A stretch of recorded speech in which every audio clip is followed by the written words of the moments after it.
Hey, who's the better hockey team? Vegas or the Leafs? Oh, wow. Probably Vegas when they're healthy. Well, let me throw this at you.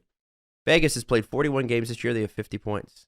The Leafs have played 37 games. They have 51 points. Whoa. The Leafs would be number one in the Pacific Division if they were to move there right now. If you could uproot Toronto.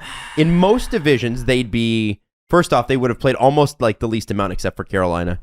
And they would have 4 or 5 games in hand on most of the leaders. This team is in really good shape. It's just that you've got Florida, Tampa, Toronto, Boston.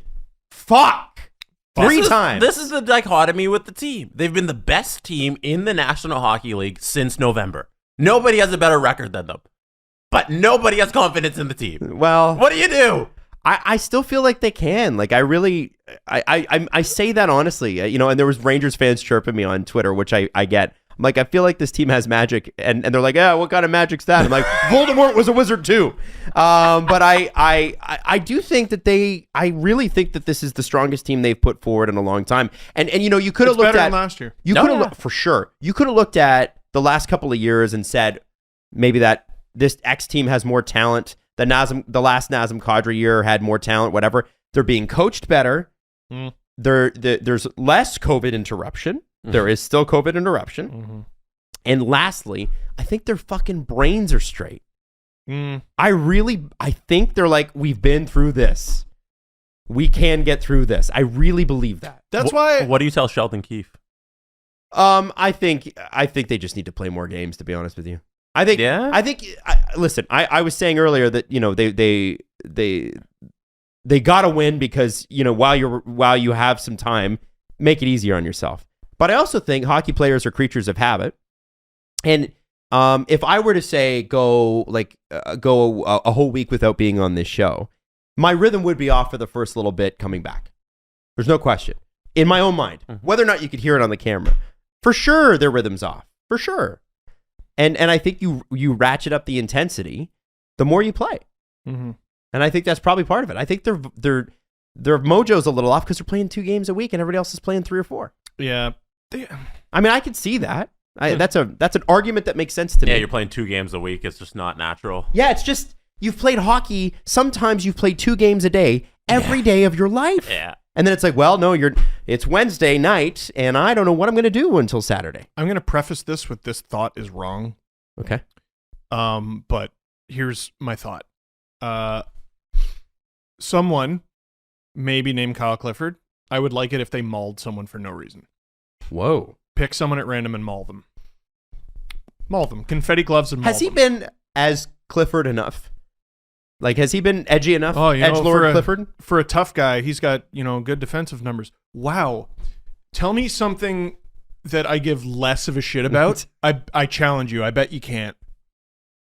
Well, at least for 8 minutes a game, we can trust the centerman that's out there. I don't think what you're asking is going to win hockey games. Yeah. If I'm being honest, I don't think that applies to the Leafs. I think a little not bit blowing of a lead. But I love that the Leafs beat the Blues. Yeah. Even though they blew the 3-1 lead, because of how the Blues played them, they were assholes to the Leafs, and they beat them physically. And there were a few moments during this game. Or that game where I was like, nothing? Like the Rangers, okay, there's Ryan Reeves, that's a problem. But against the Blues, I was like, nothing, huh? Nothing? Like, I want to see the rest of the team play with the reckless abandon and disregard for their well-being that Michael Bunting does. Oh, I love that. I love Michael Bunting. I love and that fourth line gets out there, and it's Clifford, who's huge and tough. There's Spezza, who is at very least huge.